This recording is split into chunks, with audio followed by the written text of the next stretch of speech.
So hello everyone, welcome back to my channel Mayna. आज के इस वीडियो में हम करने वाले हैं क्लास 8 ज्योग्राफी का land, soil, water, natural vegetation and wild life resources chapter को कवर। इसमें आप सबसे पहले रिवीजन नोट्स पढ़ेंगे एंड साथ के साथ आपके एनसीईआरटी रीडिंग भी करेंगे, जिसमें मैंने आपके कुछ एनसीईआरटी रीडिंग के हाइलाइट्स कर रखे हैं। ऑलरेडी हाईलाइटेड एनसीईआरटी है, वो हम रीड आउट करेंगे। तो आपके बेसिकली रिवीजन नोट्स एंड आपकी एनसीईआरटी दोनों कवर हो जाएगी। तो चलिए स्टार्ट करते हैं। सबसे पहला क्या है आपका, इस चैप्टर की स्टार्टिंग में क्या बताया गया है। तो इंट्रोडक्शन में आपसे बोला गया है the earth provide us with many resources that supports life such as land, soil, water, nature, vegetation and wild life. यानी जो अर्थ है वो हमें बहुत सारे रिसोर्सेज प्रोवाइड करती है जिससे लाइफ सपोर्ट होती है। जैसे हमारे पास लैंड है, सॉइल है, वाटर है, नेचुरल वेजिटेशन है, वाइल्ड लाइफ है ना। ये सब कौन प्रोवाइड करता है? अर्थ प्रोवाइड करती है।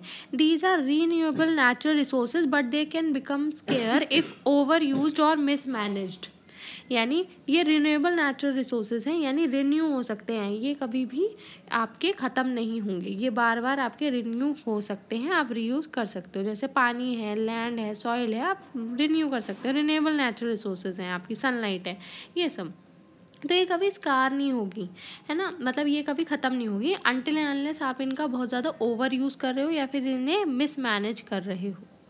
The sustainable use of these resources is necessary to maintain ecological balance and ensure life of future generation। यानी जो सस्टेनेबल यूज़ है इन रिसोर्सेज का, ये बहुत ज़्यादा ज़रूरी है आपके एक इकोलॉजिकल बैलेंस को मेंटेन करना, और साथ ही साथ आपकी लाइफ इंश्योर होती है फ्यूचर जनरेशन के लिए। अब आप अभी जो रिसोर्सेज हैं आपके पास, पानी, land, soil, natural vegetation, wild life, इन सबको अगर आप सही से मेंटेन नहीं करोगे, है ना, आप इनको कंजर्व नहीं करोगे, तो आगे फ्यूचर जनरेशन्स को क्या मिलेगा? कुछ नहीं मिलेगा, है ना। तो हमें क्या करना चाहिए, ये इकोलॉजिकल बैलेंस बना के मेंटेन करना चाहिए, क्योंकि बहुत ज़्यादा ज़रूरी है। इकोलॉजिकल बैलेंस भी होना चाहिए, साथ के साथ लाइफ भी इंश्योर हो आपकी फ्यूचर जनरेशन्स के लिए। आपको छोड़ के जाएँ, आपने तो ये सारी चीज़ें देख ली, लेकिन फ्यूचर जनरेशन्स क्या देखेगी? तो इसलिए आपको कंजर्व करना चाहिए और सेव करना चाहिए।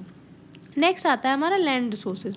ठीक है, लैंड क्या है? Land is the solid surface of the earth on which we live and perform various activities such as agriculture, construction, industries and mining. यानी लैंड क्या है? एक सॉलिड सरफेस है अर्थ का, जिसमें हम रहते हैं और साथ ही साथ हम बहुत सारे वेरियस एक्टिविटीज़ परफॉर्म करते हैं। जैसे एग्रीकल्चर करते हैं हम, कंस्ट्रक्शन करते हैं, बिल्डिंग की, रोड्स की, फैक्ट्रीज़ की, इंडस्ट्रीज़ लगाते हैं, माइनिंग करते हैं। तो ये क्या है? बेसिकली लैंड पे करते हैं, है ना। अब डिस्ट्रीब्यूशन ऑफ लैंड, मतलब लैंड कैसे डिस्ट्रीब्यूटेड है? जो टोटल लैंड एरिया है अर्थ का, वो फिक्स्ड है। ठीक है, मतलब 30% अर्थ का सरफेस क्या है? लैंड है, ज़मीन है ना। 70% आपका अर्थ का सरफेस वाटर से कवर है, पानी है। तो जो डिस्ट्रीब्यूशन है लैंड का, वो अनइवन है due to physical features. Physical features की वजह से डिस्ट्रीब्यूशन लैंड का अनइवन है, कहीं ज़्यादा कहीं कम। जैसे माउंटेन्स हैं, प्लेट्यूज़ हैं, प्लेन्स हैं, डेजर्ट है, रिवर्स है, तो सब जगह अलग अलग चीज़ें हैं। उस हिसाब से आपकी पॉपुलेशन की डेंसिटी भी आप तय कर सकते हैं कि कहाँ ज़्यादा लोग होंगे, कहाँ कम लोग होंगे, है ना। जहाँ आपका बेसिकली सर्वाइवल के लिए चीज़ें होंगी, जहाँ एग्रीकल्चर वगैरह पॉसिबल होगा, लाइवलीहुड पॉसिबल होगा, वहाँ आपको पता है ऑब्वियसली पॉपुलेशन ज़्यादा होगी। लेकिन जहाँ जैसे माउंटेन्स बहुत ज़्यादा एरिया हो गया, डेजर्ट बहुत ज़्यादा एरिया हो गया, है ना, जहाँ बहुत ज़्यादा ठंड है, एक्सट्रीम ठंड है, जहाँ एक्सट्रीम गर्मी है, तो वहाँ लोग कम रहेंगे, स्पार्सली आपका पॉपुलेटेड जगह होगी वो। तो इस तरीके से डिस्ट्रीब्यूशन लैंड का थोड़ा अनइवन है। अब land is use for various purposes. Land को काफ़ी पर्पसेस के लिए यूज़ किया जाता है। जैसे कि आपको मैंने बताया एग्रीकल्चर के लिए, फॉरेस्ट्री हुआ, ग्रेजिंग हो गया, माइनिंग हो गया, सेटलमेंट्स की बिल्डिंग अप के लिए, रोड्स, होम्स, ऑफिसेस, है ना, ट्रांसपोर्टेशन एंड इंडस्ट्रीज़ में भी लैंड आपका बहुत यूज़फुल है। अब कौन कौन से फैक्टर्स ऐसे हैं जो लैंड यूज़ को अफेक्ट करते हैं? तो दो तरीके के फैक्टर्स आ जाते हैं आपके जो लैंड के यूसेज को अफेक्ट करते हैं। पहला फिजिकल फैक्टर, दूसरा ह्यूमन फैक्टर। फिजिकल फैक्टर क्या होता है? जैसे टोपोग्राफी, क्लाइमेट, सॉइल टाइप, ये क्या आ गया आपके फिजिकल फैक्टर्स। ठीक है, जैसे आपके लैंड कैसी है, बिल्कुल लाइक स्ट्रेट है, फर्टाइल है, कैसी है ना। क्लाइमेट कैसा है, वहाँ पे ठंडा है, गर्म है, मानसून है ना। सॉइल टाइप कैसी है, एल्यूवियल, ब्लैक सॉइल, इस तरीके से ये क्या है? फिजिकल फैक्टर्स है। अब नेक्स्ट आ जाता है आपका ह्यूमन फैक्टर्स। ह्यूमन फैक्टर जो ह्यूमन डिटरमाइन करते हैं बेसिकली, जैसे पॉपुलेशन की डेंसिटी कितनी होगी, है ना, कहाँ ज़्यादा लोग रहेंगे, कहाँ कम लोग रहेंगे, टेक्नोलॉजिकल लेवल, है ना, टेक्नोलॉजी के बेसिस पे भी आपका ये अफेक्ट होगा। कल्चरल ट्रेडिशंस की वजह से भी आपके बहुत सारे फैक्टर्स, ह्यूमन फैक्टर्स हैं जो लैंड यूज़ को अफेक्ट करेंगे। ठीक है, अब एक चीज़ आ जाती है आपकी टर्म लैंड डिग्रेडेशन। अब लैंड डिग्रेडेशन, ठीक है, तो लैंड का क्या हो रहा है, डिग्रेडेशन हो रहा है, यानी डिग्रेड हो रहा है। तो कैसे होता है, over use of land leads to land degradation, यानी जब आप बहुत ज़्यादा लैंड का ओवर यूज़ कर लेते हो तो डिग्रेडेशन होता है। इसके क्या कॉजेज़ होते हैं, जैसे डिफॉरेस्टेशन हो गया, ओवर ग्रेजिंग हो गया, माइनिंग वगैरह हो गया, इंडस्ट्रियल का वेस्ट डिस्पोजल जो आप करते हो उससे आपकी लैंड डिग्रेड होती है, यानी लैंड ख़राब होती है ना। ज़्यादा आप लैंड का उपयोग करोगे तो आपकी क्या होगी, लैंड ख़राब होगी। सीधी सी बात है, आप जब तक जिस चीज़ की नीड है आप उसे यूज़ करो, है ना, उस तब तक के लिए ठीक है, लेकिन जब वो नीड आपकी ग्रीड में कन्वर्ट हो जाती है तब प्रॉब्लम खड़ी होती है ना। तो आप डिफॉरेस्टेशन बहुत कर रहे हो, पेड़ काटे जा रहे हो, ग्रेजिंग करवाए जा रहे हो, उसी सेम लैंड पे बार बार ओवर ग्रेजिंग हो रही है, तो इससे क्या होता है, प्रॉब्लम्स क्रिएट होती हैं, है ना, लैंड डिग्रेड होता है।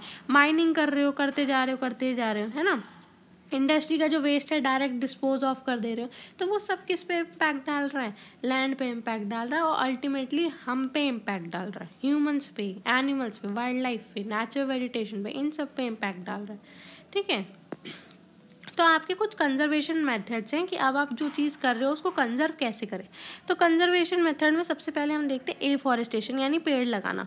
आप पेड़ों को लगाना कर सकते हैं। इसमें एक one of the conservation method है ये प्रॉपर लैंड यूज़ प्लानिंग, यानी लैंड को प्रॉपर प्लानिंग के साथ यूज़ करें कि यहाँ ये चीज़ होगी, यहाँ ये चीज़ होगी, इतना इतना, तो जिससे कि आपका क्या होगा, ज़्यादा लैंड का यूज़ नहीं होगा। कंट्रोल ग्रेजिंग, यानी ग्रेजिंग भी कंट्रोल्ड ही हो, है ना, ज़्यादा ओवर ग्रेजिंग ना हो जाए लैंड पे।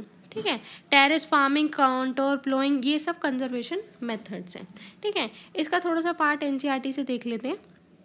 तो देखिए आपका क्या है, लैंड वाला पार्ट देख लेते हैं पहले।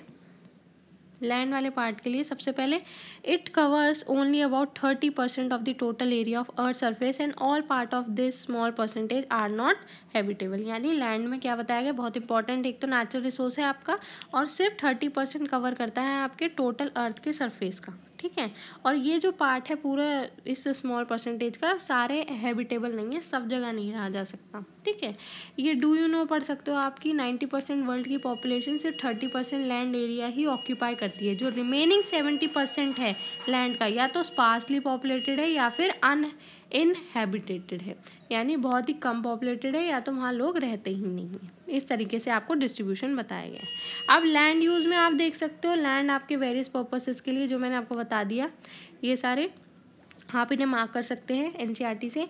अब जो लैंड का यूज़ है वो डिटरमाइन होता है, एक तो मैंने आपको बताया फिजिकल फैक्टर से, ठीक है, जो ये सब बताया मैंने, और एक होता है आपका ह्यूमन फैक्टर से, मैंने आपको अभी नोट्स के थ्रू एक्सप्लेन करा, आप इनको अंडरलाइन कर सकते हैं।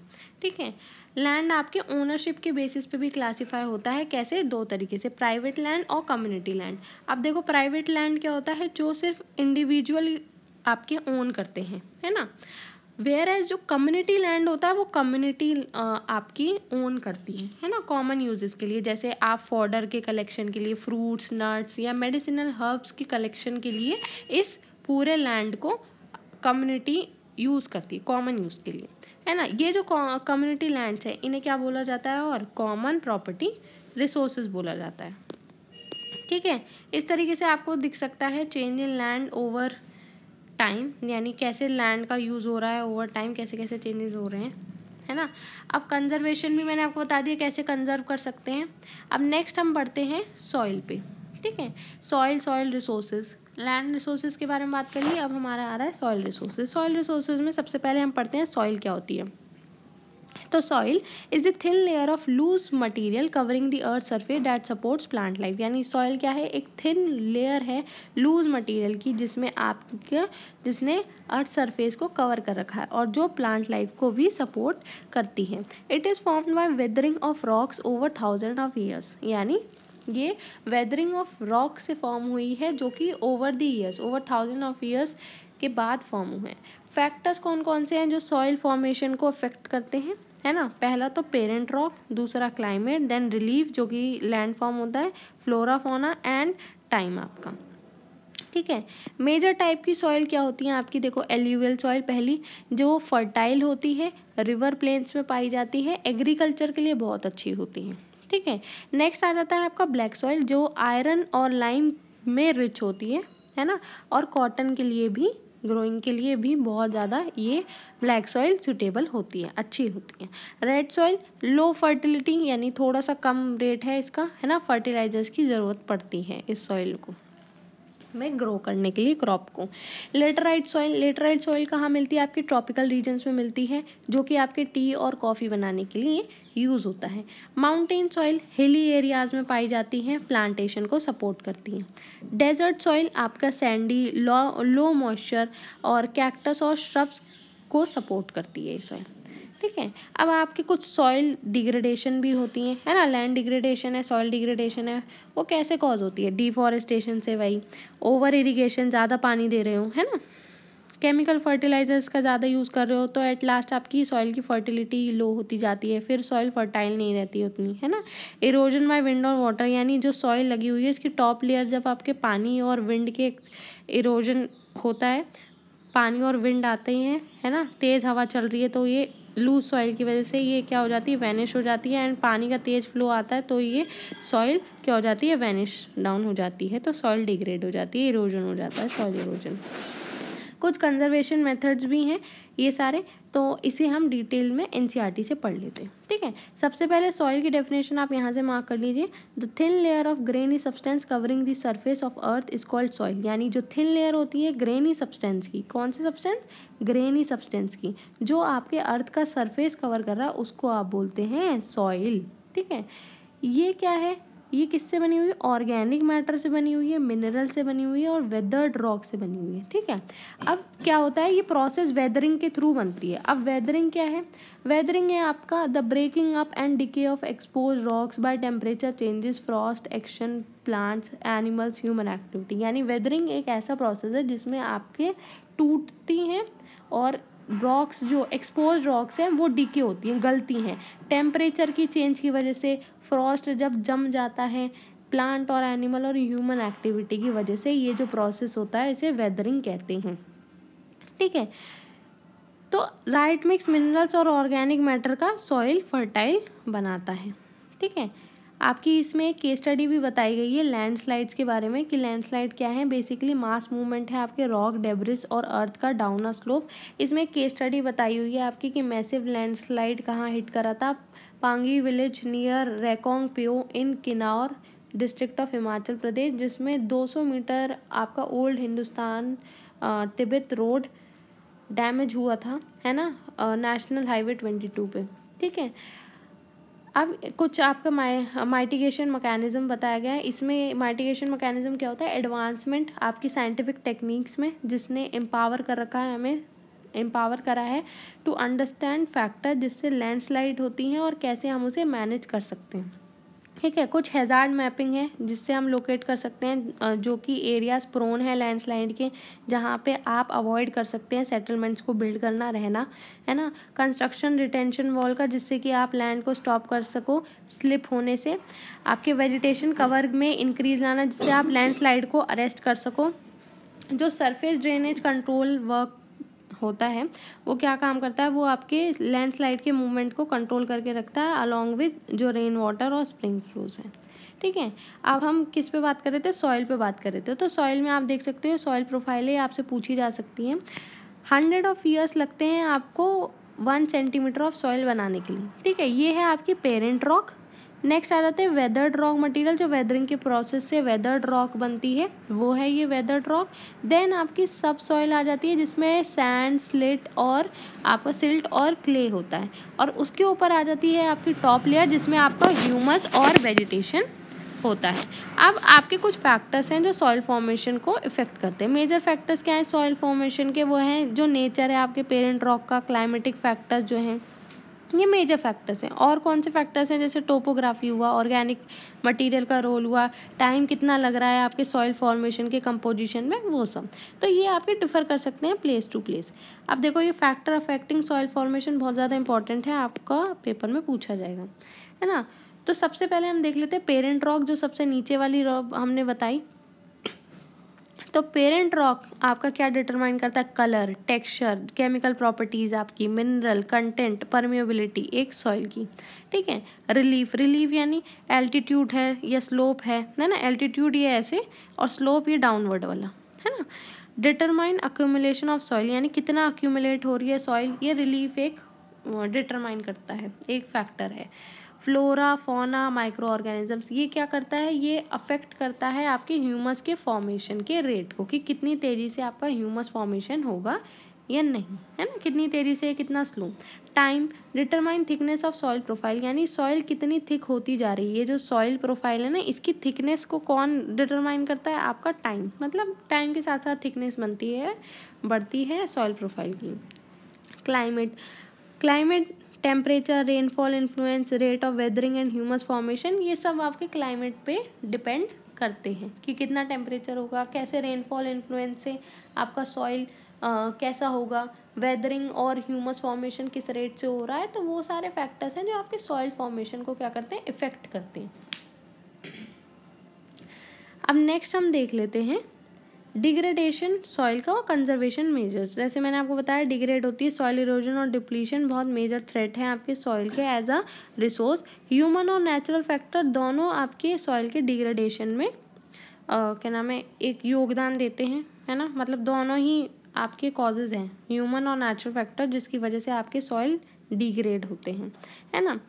जैसे आपके कुछ deforestation, over grazing, over use chemical fertilisers का, पेस्टिसाइड्स का, रेन वॉश हो गया, लैंडस्लाइड हो गई, फ्लड हो गया, तो ये सारे आपके human as well as natural factor हैं जो कि आपके डिग्रेडेशन ऑफ सॉइल लीड करते हैं, कॉज करते हैं। कुछ मेथड्स है सॉइल कंजर्वेशन के।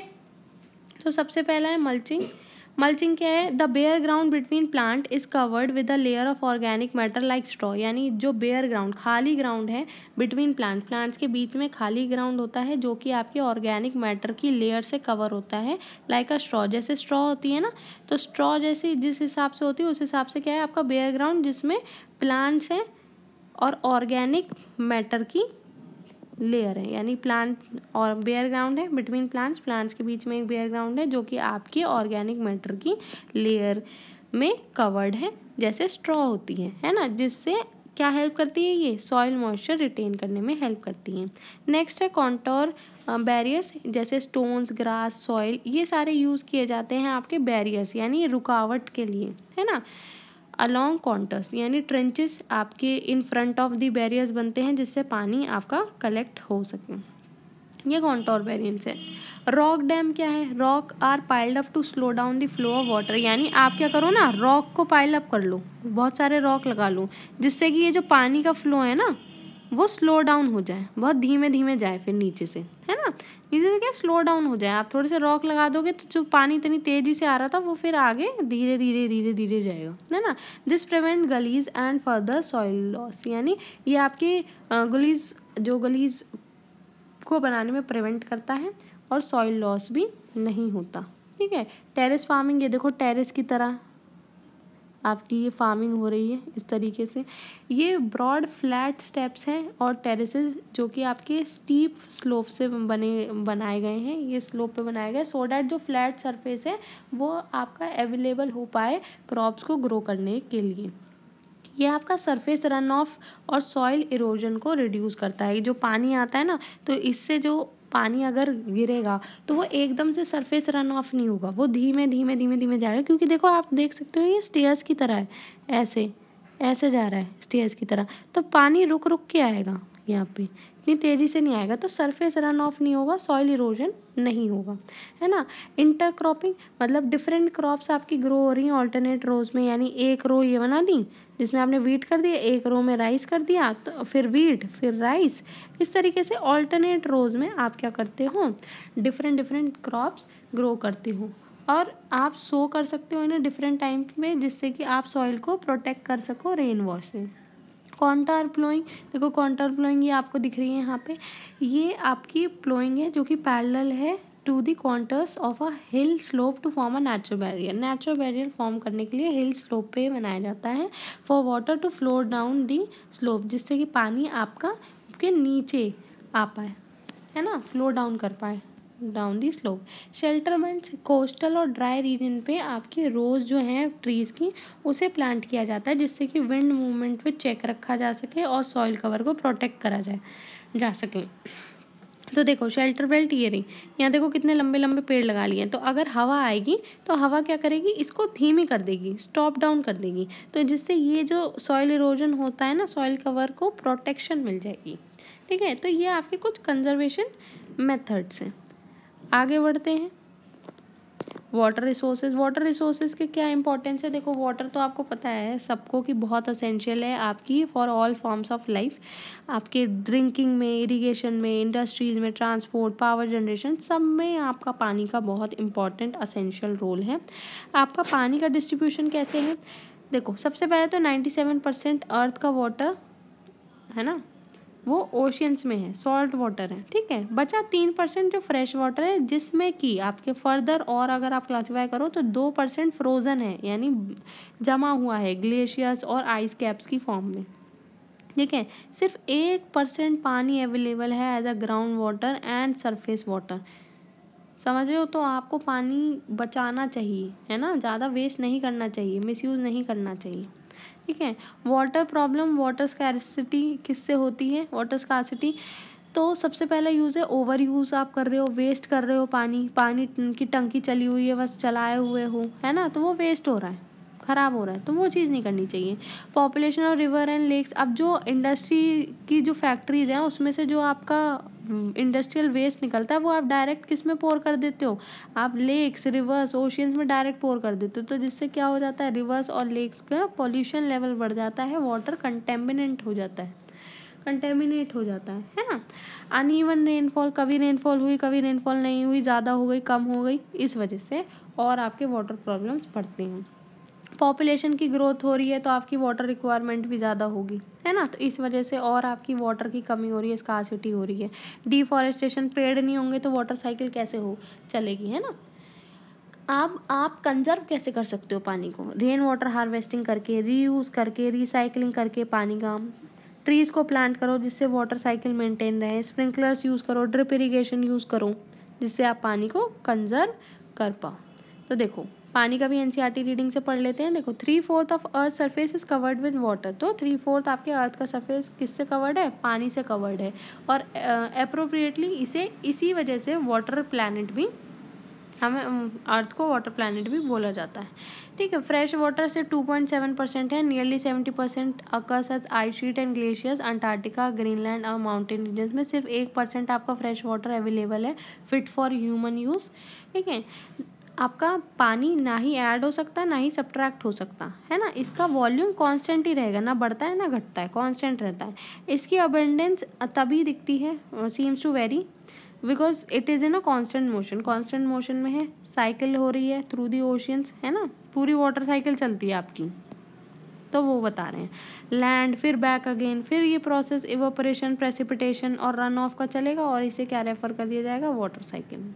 1975 में कंजप्शन आपके ह्यूमन यूज़ का क्या था, 3850 CU किलोमीटर पर आवर, और it so to more than 6000 CU kilometre per hour in year 2000।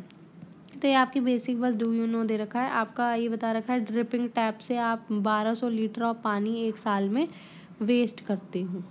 ठीक है, human use huge amount of water not only for drinking and washing but also in the process of production के process में भी बहुत ज़्यादा use होता है, electricity generate करने में आपकी बहुत ज़्यादा पानी का यूज़ होता है। प्रॉब्लम आपकी कौन कौन से कंट्रीज़ में, किस किस वर्ल्ड के रीजन में फेस होती है, तो ये आपके गिवन है, आप इन्हें मार्क कर सकते हैं। कंजर्वेशन के लिए मैंने बता दिया आपके, इवन दो आपका पानी रिन्यूएबल रिसोर्स है, लेकिन इसके ओवर यूज़ और पॉपुलेशन से ये अनफिट हो जाता है फॉर यूज़।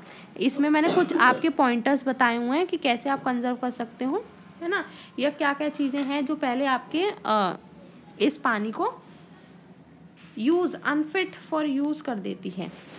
जैसे पहला है डिस्चार्ज ऑफ अनट्रीटेड और पार्शियली ट्रीटेड सीवेज, यानी आप डिस्चार्ज कर देते हो अनट्रीटेड, मतलब जो इस पानी को, सीवेज को आपने ट्रीट नहीं कराया या पार्शियली ट्रीट कराया, थोड़ा सा ही ट्रीट कराया, ऐसे सीवेज को डायरेक्टली आप डिस्चार्ज कर देते हो। एग्रीकल्चरल जो केमिकल्स होते हैं, आपके जो एग्रीकल्चरल इंडस्ट्रियल एफ्लुएंट्स होते हैं, डायरेक्ट वाटर बॉडीज़ में आप डिस्चार्ज कर देते हो, तो ये मेजर कंटेमिनेंट्स हैं। ठीक है, ये पानी को पोल्यूट कर देते हैं नाइट्रेट्स, मेटल और पेस्टिसाइड से।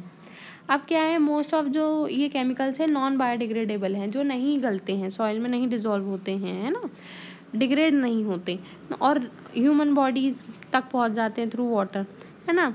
अब आप इन्हें कैसे कंजर्व कर सकते हो, कंजर्वेशन का बताया है मैंने, यहाँ पे पॉइंटर्स मार्क कर दिया, आप इसी तरीके से अपनी एनसीईआरटी में मार्क कर सकते हैं। पहला तो फॉरेस्ट और जो दूसरे वेजिटेशन कवर हैं, इस जो ये स्लो डाउन करते हैं सरफेस के रन ऑफ को और रीप्लेनिश करते हैं जो अंडरग्राउंड वाटर है उसको बार बार फिल करने में, रीप्लेनिश करने में हेल्प करते हैं। ठीक है, वाटर हार्वेस्टिंग जो है ये एक और मेथड है जिससे आप सरफेस रन ऑफ को बचा सकते हैं, है ना। जो कैनाल्स यूज़ करते हैं आप फील्ड के इरिगेशन में, वो भी प्रॉपरली लाइंड होने चाहिए जिससे कि आप वाटर सीपेज का जो लॉस हो रहा है उसको मिनिमाइज कर सको। जो स्प्रिंकलर्स हैं नेक्स्ट, वो इफ़ेक्टिवली इरिगेट करते हैं एरिया को वाटर लॉसेस को चेक करते हुए, है ना, चेक करते हुए कि कहीं ज़्यादा वाटर लॉस तो नहीं हो रहा सीपेज और इवेपोरेशन के थ्रू, तो वो इफ़ेक्टिवली काम करते हैं स्प्रिंकलर्स। तो आप यूज़ कर सकते हैं, कैनाल्स हुआ, स्प्रिंकलर्स हुए, है ना। ड्रिप और ट्रिकल इरीगेशन आपकी बहुत ज़्यादा यूज़फुल है, जहाँ आपके बेसिकली ड्राई रीजन होते हैं, हाई रेट ऑफ इवेपोरेशन होता है, वहाँ ये आपका काफ़ी यूजफुल होता है, ड्रिप और ट्रिकल इरिगेशन। ठीक है, तो नेक्स्ट अब हम आ जाते हैं नेचुरल वेजिटेशन पे। नेचुरल वेजिटेशन क्या होता है, it refers to plants and trees that grow naturally without human help. यानी नेचुरल वेजिटेशन क्या होता है, प्लांट्स और ट्रीज जो कि नेचुरली ग्रो करते हैं आपकी बिना किसी ह्यूमन हेल्प के। ये डिपेंड करता है आपका बेसिकली क्लाइमेट पे, सॉइल पे, रिलीफ पे। अब कितने तरह के वेजिटेशन होते हैं आपके, 4 तरह के वेजिटेशन होते हैं। पहला फॉरेस्ट, जिसमें डेंस फॉरेस्ट आपके हैवी रेनफॉल वाले एरिया में पाए जाएंगे। ग्रासलैंड ऐसा रीजन जहाँ मॉडरेट रेनफॉल हो। श्रब्स ऐसा रीजन जहाँ ड्राई रीजन में पाए जाते हैं। तुंद्रा वेजिटेशन यानी मॉसेस और लाइकेंस यहाँ पे पाए जाते हैं और बेसिकली ये कहाँ होते हैं, कोल्ड रीजन्स में वेजिटेशन पाई जाती है। अब इसकी इंपॉर्टेंस क्या है नेचुरल वेजिटेशन की, सबसे पहला तो ये नेचर में बैलेंस क्रिएट करके रखता है, मेंटेन करके रखता है, ऑक्सीजन को प्रोवाइड करता है, वुड, फ्रूट्स, मेडिसिन्स, इन सबको ये प्रोवाइड करता है। सॉइल इरोजन को प्रिवेंट करता है, वाटर साइकिल को मेंटेन करके रखता है। अब नेक्स्ट आ जाता है आपका wild life resources. Wild life में क्या क्या इंक्लूड होता है, आपके सारे एनिमल्स, बर्ड्स, इंसेक्ट जो कि एक नेचुरल हैबिटेट में रह रहे हैं। इंपॉर्टेंस क्या है वाइल्ड लाइफ रिसोर्सेज की, पहला तो ये इकोलॉजिकल बैलेंस मेंटेन करके रखता है, ये एस्थेटिक और कल्चरल वैल्यू प्रोवाइड करता है, फूड का सोर्स, मेडिसिन का, रॉ मटेरियल का सोर्स आपके वाइल्ड लाइफ से ही आता है। थ्रेट क्या क्या है आपके वाइल्ड लाइफ को, खतरा क्या है वाइल्ड लाइफ को, सबसे पहला तो डिफॉरेस्टेशन और लॉस ऑफ हैबिटेट। डिफॉरेस्टेशन हो रहा है, पेड़ काट रहे हो तो क्या हो रहा है, इनका घर है ना, एनिमल्स, बर्ड्स का घर है वो, तो आप क्या कर रहे हो, उनका घर उजाड़ रहे हो, इनका हैबिटेट लॉस हो रहा है। पोचिंग करते हैं, हंटिंग करते हैं, बहुत ज़्यादा हंटिंग करते हैं, है ना, जिससे पॉपुलेशन गिर चुकी है एनिमल्स वगैरह की, बर्ड्स वगैरह की, प्लांट्स की नहीं, एनिमल्स, बर्ड्स की। पॉल्यूशन इतना ज़्यादा हो रहा है कि सर्वाइव ही नहीं कर पाते, है ना, बहुत ज़्यादा आपके वाइल्ड लाइफ को, नेचुरल रिसोर्सेज को ये हार्म कर रहा है। फॉरेस्ट फायर्स, आग लग जाती है तो वही लॉस ऑफ हैबिटेट है, ठीक है। पॉल्यूशन है, ओवर पॉपुलेशन और इंडस्ट्रियलाइजेशन की वजह से भी आपके वाइल्ड लाइफ रिसोर्सेज को इम्पैक्ट हो रहा है, थ्रेट हो रहा है। अब आप कैसे कंजर्व कर सकते हो वाइल्ड लाइफ को, सबसे पहले तो आप नेचुरल पार्क को इस्टेब्लिश करो, सेंचुरीज़ को, बायोस्फीयर रिजर्व्स को, इलीगल हंटिंग और ट्रेड को बैन कर देना चाहिए, वाइल्ड लाइफ अवेयरनेस कैंपेन्स चलाने चाहिए, इंडेंजर्ड स्पीशीज़ को प्रोटेक्ट करना चाहिए। अब need for conservation and sustainable development, क्या नीड है आपकी इसके कंजर्वेशन और सस्टेनेबल डेवलपमेंट क्या होता है वो सब। तो कंजर्वेशन का मतलब क्या होता है आपका, conservation means careful planned use of resources, carefully आप स्ट्रैटेजिकली प्लान्ड तरीके से रिसोर्सेज का यूज़ करो सो डैट वो रिन्यू हो सकें और फ्यूचर जनरेशन के लिए बचे रहें, है ना। Sustainable development ensures the use of resources without harming the environment और एग्जॉस्टिंग दैम। यानी सस्टेनेबल डेवलपमेंट क्या होता है, इंश्योर करता है आपके रिसोर्सेज का यूज़ जिससे आप इन्वायरमेंट को हार्म ना कर रहे हो या फिर उन्हें ख़त्म ना कर दो रिसोर्सेज को, वो सिखाता है sustainable development. The future of the plan depends on how wisely we manage land, soil, water, vegetation and wild life. यानी जो प्लानट का फ्यूचर है वो डिपेंड करता है कि कितना समझदारी से हम लैंड, सॉइल, वाटर, वेजिटेशन और वाइल्ड लाइफ को मैनेज कर रहे हैं। तो सस्टेनेबल डेवलपमेंट का मतलब यही है कि सिर्फ अपने रिसोर्सेज को ऐसे आपको इंश्योर करना चाहिए, वाइजली प्लान तरीके से आपको रिसोर्सेज यूज़ करने चाहिए जिससे कि आपकी फ्यूचर जनरेशन के पास ये रिसोर्सेज सस्टेन रहें, बचे रहें। तो इस तरीके से आपको ये मैनेज करके चलना चाहिए। एनसीईआरटी से देख लेते हैं इस पार्ट को। देखो, आपका रेन वाटर हार्वेस्टिंग बताया गया है डू यू नो में। तो ये कैसा प्रोसेस है जिसमें आप रेन को कलेक्ट करते हो फ्रॉम द रूफ टॉप्स और फिर इसे एक अप्रोप्रिएट लोकेशन तक डायरेक्ट कर देते हो जहाँ ये स्टोर होता है फ्यूचर यूज़ के लिए। ऑन एन एवरेज एक स्पेल रेन का 2 घंटे तक इनफ रहता है to save 8000 litre of water. यानी 1 spell of rain for 2 hours, यानी 2 घंटे तक अगर आपकी रेन होती है ऑन एन एवरेज तो वो 8000 लीटर ऑफ वाटर आपका सेव कर लेती है। ठीक है। Natural vegetation and wild life में आपका ये एग्जिस्ट करता है narrow zone of contact between lithosphere, hydrosphere and atmosphere, जिसे हम बायोस्फेयर कहते हैं। तो ये बायोस्फेयर में आपका प्रेजेंट होता है। देखो, बायोस्फीयर में क्या होता है, लिविंग बींग्स इंटर रिलेटेड होते हैं और इंटर डिपेंडेंट होते हैं एक दूसरे पे। ठीक है, एक दूसरे से इंटर रिलेटेड यानी एक दूसरे से रिलेट कर रहे हैं, एक दूसरे पर डिपेंड कर रहे हैं बायोस्फीयर में। This life supporting system is known as ecosystem, और इसी लाइफ सपोर्टिंग सिस्टम को आप क्या कहते हो, इकोसिस्टम कहते हो। ठीक है। नेक्स्ट आपका ये बहुत ज़्यादा ज़रूरी है आपके क्रॉप्स वगैरह ग्रो करने में। Act as a shelter belt की तरह भी एक्ट करता है। आपके अंडरग्राउंड वाटर की स्टोरेज में हेल्प करता है। Fruits, nuts, latex, turpentine, oil, gum, medicinal plants और पेपर को प्रोवाइड करता है, जो कि बहुत असेंशियल है ना। They provide us milk, meat, hides, wool, ये सब प्रोवाइड करता है। इंसेक्ट जैसे बीज जो हमें हनी प्रोवाइड करती है, पॉलिनेशन में हेल्प करती है फ्लावर्स के, और एक इम्पॉर्टेंट रोल प्ले करते हैं as a decomposer in the ecosystem. ठीक है। वल्चर आपके जो होते हैं, due to its ability to feed on dead life stock is a scavenger and consider a vital cleanser. यानी जो वल्चर होते हैं, स्कैवेंजर जो होते हैं आपके, बेसिकली वो एक वाइटल क्लेंजर जो सफाई करते हैं इन्वायरमेंट की, बेसिकली इनको वो कंसिडर किया जाता है, क्योंकि ये एनिमल्स क्या करते हैं, आपके डेड चीज़ों पे, डेड लाइफ स्टॉक पे फीड करते हैं, वो खाते हैं। तो जिससे क्या होता है, आपका इन्वायरमेंट भी क्लेंज होता है, साफ होता है। तो एनिमल चाहे बड़ा हो या छोटा हो, सारे आपके इंटीग्रल पार्ट एक इम्पॉर्टेंस रखते हैं to maintain balance in the ecosystem. ठीक है। डू यू नो में एक चीज़ बताई गई है कि जो वल्चर्स आपके इंडियन सब कॉन्टिनेंट में है वो किडनी फेलियर से मर रहे हैं, है ना, आफ्टर स्कैवेंजिंग लाइफ स्टॉक, जिन्हें ट्रीट किया जाता है diclofenac, a painkiller that is similar to aspirin and ibuprofen. ठीक है। Efforts are on to ban the drug for livestock use and breed vultures in captivity, है ना। तो efforts ये हैं कि आप ड्रग को बैन करो लाइफ स्टॉक यूज़ के लिए और ब्रीड करो वल्चर्स को कैप्टिविटी में। डिस्ट्रीब्यूशन आपको बताया गया है पूरा, है ना, ये सब मैंने आपको एक्सप्लेन कर दिया, तुंद्रा उंद्रा, है ना, सारी चीज़ें जो 4 तरह के वेजिटेशन बताया वो सब ये मैंने आपको बता दिया। कंजर्वेशन कैसे करना है, क्या क्या कॉज हो रहे हैं तो उसको कंजर्व कैसे करना है बेसिकली। तो ये आप ना मार्क कर लीजिएगा अपनी एनसीईआरटी में, और इसी के साथ आपका ये पूरा कंप्लीट हो जाता है। ठीक है। इसमें मैं डू यू नो वाला पार्ट एक बार ये कवर कर देती हूँ। ग्लॉसरी में जो आपको बताया गया कि नेशनल पार्क क्या होता है। देखो, नेशनल पार्क एक तरीके का होता है। नेशनल पार्क एक नेचुरल पार्क है designated to protect the ecological integrity of one और मोर इकोसिस्टम। यानी ये प्रोटेक्ट करता है इकोलॉजिकल इंटीग्रिटी एक या एक से ज़्यादा इकोसिस्टम की, जो प्रेजेंट और फ्यूचर जनरेशन के लिए है। ठीक है।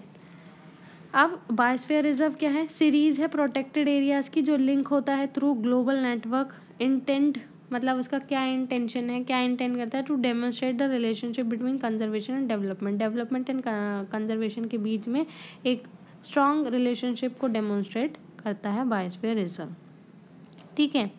एक आपको क्या बताया गया है यहाँ पे, अवेयरनेस प्रोग्राम के बारे में बताया गया है, जैसे सोशल फॉरेस्ट्री, वन महोत्सव, इसे इनकरेज करना चाहिए रीजनल और कम्युनिटी लेवल पे। ठीक है, आपके एक इंटरनेशनल कन्वेंशन साइट्स है जो कि इस्टेब्लिश किया गया है, जिसमें आपके सेवरल स्पीशीज़ को लिस्ट डाउन करा है, एनिमल्स की और बर्ड्स की, जिनका ट्रेड प्रोहिबिटेड है, मना है। तो कंजर्वेशन ऑफ प्लांट्स और एनिमल्स सबकी एथिकल ड्यूटी है, हर एक सिटीजन की एथिकल ड्यूटी है। अब do you know, last do you know है आपका, साइट्स की फुल फॉर्म आप पढ़ लीजिएगा, आपसे पूछी जा सकती है। The convention on international trade in endangered species of wild fauna and flora. ठीक है, ये क्या है, इंटरनेशनल एग्रीमेंट है गवर्नमेंट्स के बीच का। इसका एम क्या है, जिससे इंटरनेशनल ट्रेड को इंश्योर किया जाए in the specimen of wild animals और प्लांट, जिससे कि आपके सर्वाइवल में थ्रेट ना क्रिएट करें। रफली 5000 स्पीशीज़ हैं एनिमल्स की और 28,000 स्पीशीज़ है प्लांट्स की, जिन्हें प्रोटेक्ट किया गया। Bears, dolphins, cacti, corals, orchids and aloes, ये कुछ एग्जांपल्स हैं इसकी। तो आई होप सो आपको ये चैप्टर पूरा समझ में आया होगा, और ऐसी और वीडियोस देखने के लिए आप मेरे चैनल को सब्सक्राइब कर सकते हैं। Thank you so much for watching.